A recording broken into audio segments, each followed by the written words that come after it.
Hey guys, what's up? This is kaozbender here again for another video, and welcome to a 3-star guide for Mario Kart 8. This video is going to be giving you a lot of tips on how to get better on your Grand Prix and how to get those 3 golden stars, which are actually not available to see right now in the online play. I have no clue why that is. Hopefully they can bring it back. So first of all, as you can notice, and as I said in my previous video, I'm not going to be reading anything off of a script for these first 3 initial videos. I do want the commentary to be a little bit more flexible and kind of tell you my thoughts as they are during recording, not as I just read them off of a paper. Hopefully you guys like this kind of style, as it was, as it is different from my Mario Kart 7 counterpart video of this topic. Another thing I want to say is that not a lot of the clips that I'm going to be showing you right now are going to be related to the tips that I will give you, because on the times that I was supposed to be getting some clips for this, I actually put some stuff before YouTube. The time recording, I actually put like, college, social life, family, and all that stuff before YouTube, which, it is healthy, but, still, really sorry, but, I don't think it's going to impact the quality of the video all too much. However, I'm not going to, just give you completely unrelated clips for all of the tips. And the last thing that I have to say for this is that, I am not going to be including these following tips in here. Getting 10 coins as soon as possible, your drifting, your mushroom spots, and your shortcuts, because those are going to go on the in-depth series, which is going to go up on Nimbus. So you guys make sure to check an eye to keep an eye out for that. I'm sorry. Alright, so I'm going to be making these videos not as fast as I can, but I guess that it would be a lot better if you guys just get these tips like quick and easy, so you guys can learn and how to do better at the game. Alright, let's begin. Alright, little off topic, I actually forgot to say this in the entire video, and I'm going to be saying that at the very end of the commentary, that it is very easy to get the 3 stars in Mario Kart 8, especially like in any of the cups, because the only factor that goes into rating your performance, whether it's 1, 2, or 3 stars, is the points. If you get all 60 points in one cup, you are going to get the 3 stars no matter what your time was. This is very different from Mario Kart 7, and it's something that you definitely want to check, that you want to keep an eye out for, because in Mario Kart 7, even if you had all 40 points, you still needed to do really good, and you still needed a very good time. However, here, as long as you get the 60 points, it is not going to be a problem whatsoever. You're gonna get 3 stars. So let's just go back into the regular commentary. So my first tip, and by the way, these tips are very similar to my Mario Kart 7 videos, but they do still have some changes to them. Some of them might be exactly the same, some of them might drift a little bit, from game to game, and there are a couple of them which are new. Alright, so yeah, now we can actually continue. Number 1, the first tip that I have to give you is you have to pick a good kart. Now, this I said on my previous video, on my Mario Kart 7 version of this video, that you have to concentrate on either full speed or full acceleration. I do still stand for that, and you want to practice with some karts, but just make sure that the karts are actually focused on a specific stat with either full speed or full acceleration. That is what I will always recommend, even though it actually changes on Wi-Fi, and we'll get into that on a future video. Related to the kart selection, do not, I repeat, do not pick the ATV, please. If you like it, if you are good with it, that's fine, but I just find that the karts, the bikes, and the sports bikes are a lot better to do in any type of game, whether it's online, offline, local multiplayer. That is my personal opinion, but if you guys like it, I'm not telling you not to use them. However, karts and sports bikes, and bikes in general, do have a big advantage over ATVs. So don't let my opinion just kind of not give you like a different opinion on this.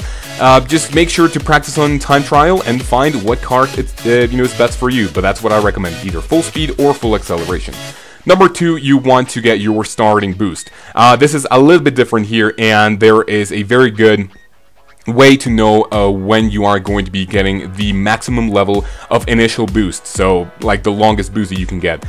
This tip was actually inspired by, well, I had it on my previous video, but Game Explain, you guys know that I'm a very big fan of Game Explain. They had a lot better explanation on how to get the best initial boost that you can. So when you are about to begin the race, you want to press the A button as soon as you see the second light on the Lakitu's, you know, kind of the thingy that he's holding. You want to press A as soon as you see the second light going on. Now, very important, do it reactively. Just as soon as you see it, turning on, just press the A button. Don't try to predict when it's going to turn on. There is going to be a lot of times in which you are going to screw up because of this, and just that is pretty much it. You don't want to predict it, you want to react to it. So that is how you are going to be getting the highest level of drift boost. Tip number 3 is actually fire hopping. I'm not going to go too in depth into this. You can click your annotation right here, and that is going to take you to my sort of explanation and guide on what fire hopping is, which is going to help you a lot. So if you want to learn more about how to keep your drift boost a lot longer, just go ahead and click the annotation right on your screen. Number 4 is item holding. This one drifts a little bit from Mario Kart 7. Now, as you guys can see, now if you are like in first place or whatever, and if you're holding either a banana or a green shell, that is the only thing that you can get. I'm not either happy or sad about this. It was kind of a balancing factor that you want to watch out for. And that is this kind of makes it more strategical. So you are only able to hold one item, so make sure to keep that very safe. If you get a coin, obviously on first place, you do want to get rid of it as soon as you can, because a banana or a green shell is going to be a lot better. If you are going to waste it, then do it right before getting another item box, but I don't recommend this because there is a chance in which you can also get a coin, and it's going to be leaving you vulnerable for a couple of minutes, or seconds rather, I'm sorry. Tip number 5, if you see a lightning, I would recommend dropping your item. This I already talked about, that if you are holding an item behind you, and if a lightning drops, there is a high possibility that the item is going to drop either right on top of you or in front of you. So this is a tip that I don't say do it every single time, but still you want to keep an eye out for that. If it seems that it is happening to you a lot, I would actually recommend dropping your item before the lightning hits, because either way everyone loses their items. I'm not entirely sure on this. Don't quote me on this. I haven't played in in a little while, but I would actually recommend dropping your item if it is that everyone's items drop, for that, because there is a chance in which your item is going to hit you. So number 6 are jumping boosts. Now there are not as many jumping boosts on this game as there were in Mario Kart 7, but still you want to go into time trials for each track and check out what you can bounce on and stuff, because that is not going to be a topic, like kind of a bullet point that I'm going to cover on my in-depth series, because I didn't honestly find a lot of things that you can bounce on that are not specifically ramps and all that stuff, so you want to keep an eye out for that. Number 7 is do not stay behind, especially in 150cc. Now the difficulty is actually very kind of brutal, I guess. Especially in 150cc, so don't stay behind it. Don't be like, oh yeah, that's going to be very easy, I can actually come back. No, make sure to stay on the lead and don't look back. Tip number 8 that I have to give to you guys today is if you are on zero gravity, you want to take advantage of the crashes and how you are going to just get the boost for either you crash with another character or something else that you can perform this. Now it is very easy to see what things are going to get to give the boost to you are the things that are kind of surrounded by little blue things, and that is going to be very easy to recognize. Tip number 9 is actually a very funny one, I guess. If you are playing on your TV, you want to keep your gamepad on a place that you can, on a good place that you can see it, and keep the gamepad on minimap mode. That way you can actually see the other people's items, and that is going to give you kind of a, you know, advantage in knowing what you're gonna get hit by or stuff. So you want to just keep your gamepad, and that way you can track where the enemies are. And last but not least is the blue shell. So I already mentioned this. If you are holding the gamepad in front of you, you can see if you are way far ahead, there is no point in slowing down and let someone else take the hit for you.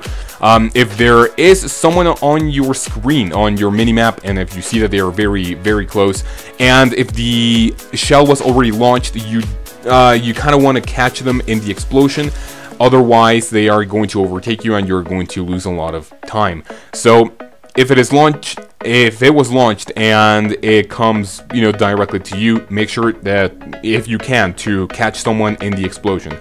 Last but not least, if you see a blue shell in someone's inventory and you are head-to-head with someone else, slow a little bit down and let them take the hit. That is going to be great.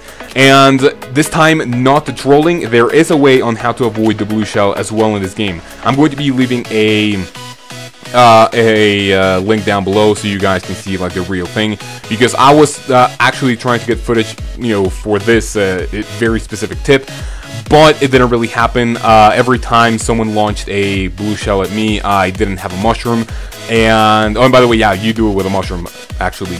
And every time I got a mushroom, I finished the race. And there was this one time which I had the mushroom and there was a blue shell coming at me, but we got hit by a lightning, and I was like, yeah, screw this.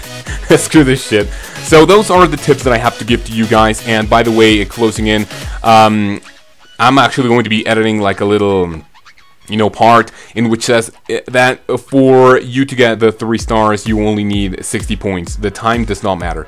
And that is pretty much it. So hopefully you guys enjoyed. Make sure to keep an eye out for these tips so you can get the 3 stars, and it is going to be very useful. I kid you not, it was a very challenging thing to do, but it was very fun. So to close things up, here is a link.